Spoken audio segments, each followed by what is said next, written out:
4% बढ़ी महिला उम्मीदवारों की भागीदारी। उत्तर प्रदेश विधानसभा चुनाव की शुरुआत के पहले कांग्रेस ने लड़की हूं लड़ सकती हूं का नारा दिया। साथ ही 40% टिकट महिलाओं को देने की घोषणा की। कांग्रेस की इस कवायद का नतीजा ये रहा कि बीते विधानसभा चुनाव की तुलना में इस बार महिला उम्मीदवारों की संख्या में 4% का इजाफा हुआ। 2017 के विधानसभा चुनाव में कुल उम्मीदवारों में से 9% टिकट महिलाओं के हिस्से आए थे। अब ये तो 10 मार्च को आने वाले नतीजे ही बता सकेंगे कि क्या बढ़ी हुई भागीदारी विधानसभा में हिस्सेदारी भी बढ़ा सकेगी या नहीं।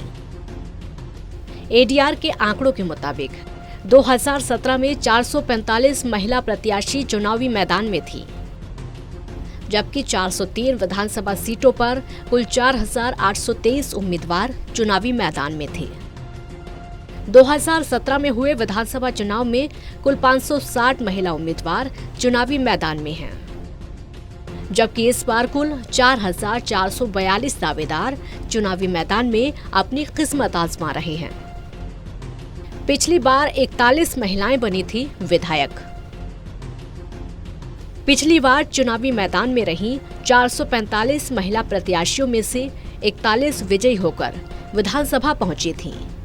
यह प्रदेश की विधानसभा में महिला भागीदारी का सबसे बड़ा आंकड़ा है, जो तकरीबन 10% है।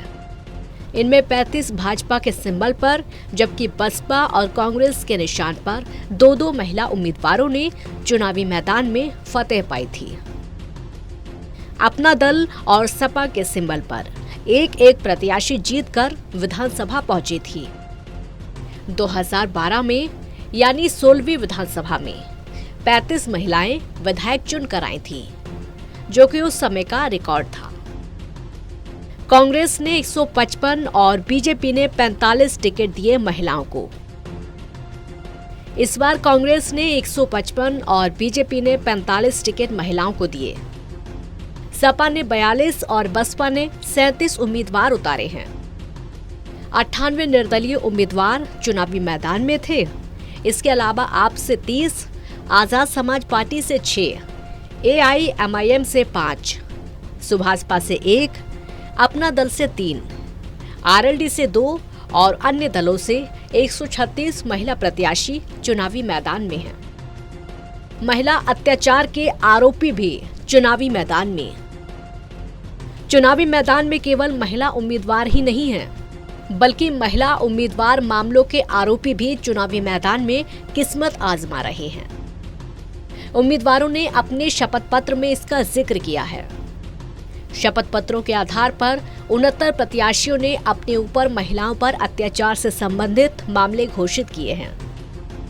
वहीं यूपी चुनाव 2022 के मैदान में 10 उम्मीदवार ऐसे भी हैं जिनके ऊपर रेप के केस दर्ज हैं। राजनीतिक दलों के एजेंडे में पीछे रही महिलाएं।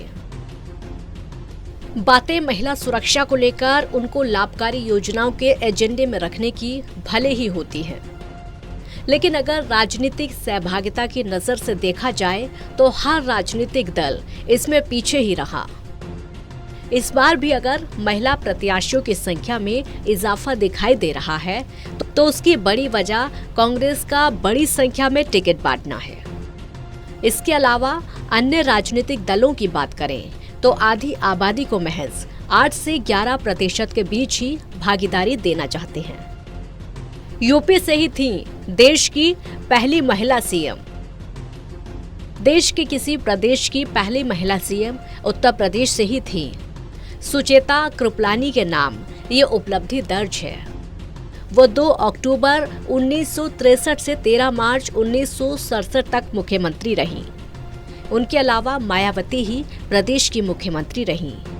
वो 4 बार यूपी की सीएम बनी, जून 1995 से अक्टूबर 1995 तक, मार्च 1997 से सितंबर 1997 तक, मई 2002 से अगस्त 2003 तक और मई 2007 से मार्च 2017 तक।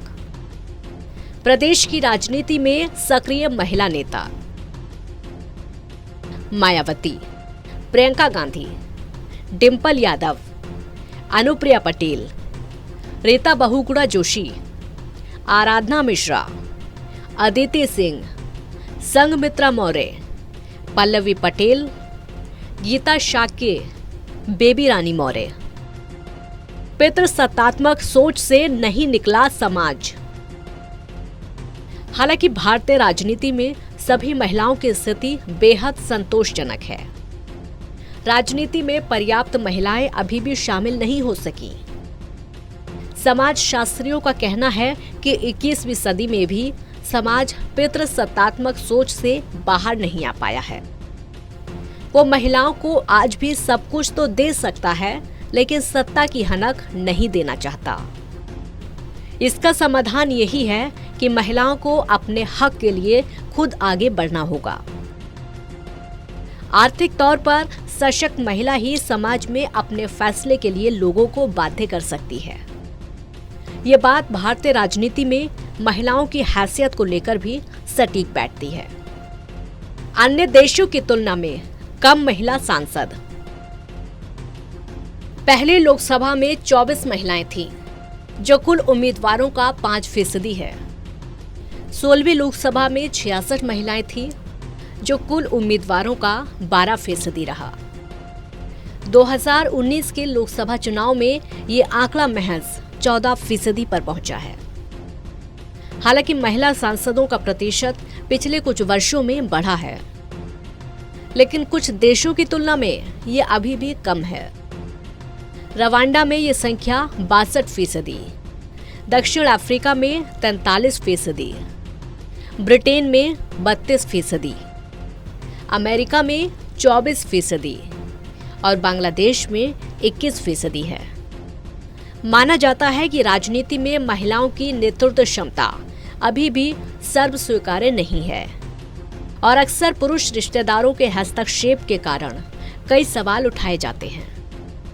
उदाहरण के लिए 2017 में सपा ने 42 महिला उम्मीदवारों को मैदान में उतारा, जिनमें से केवल 7 ही जीत सकी। ज्यादातर वो ही महिलाएं जीतकर आई हैं जिनका संबंध या तो बाहुबली या संपन्न परिवारों से है, या जो किसी राजनेता के परिवार की बहू, पत्नी या बेटी है। एक अनुमान के मुताबिक यूपी, बिहार, महाराष्ट्र में अधिक संख्या में महिला उम्मीदवार राजनीतिक परिवारों से हैं। ग्लोबल जेंडर गैप रिपोर्ट 2021 के मुताबिक विश्व भर में 35,500 संसदीय सीटों में महिलाओं की उपस्थिति मात्र 26.1% है। वहीं ग्लोबल जेंडर गैप रिपोर्ट 2020 के अनुसार भारत राजनीतिक सशक्तिकरण के मामले में 18वें स्थान पर है। महिलाएं एक निर्णायक वोट बैंक। बहरहाल कुछ महिलाओं ने जमीनी संघर्ष करके राजनीति में अपना एक मुकाम हासिल किया है। इसमें ममता बनर्जी का नाम प्रमुखता से लिया जा सकता है। कुछ महिलाएं ग्लैमर की दुनिया से निकलकर संसद और विधानसभा की गलियारे तक पहुंची हैं।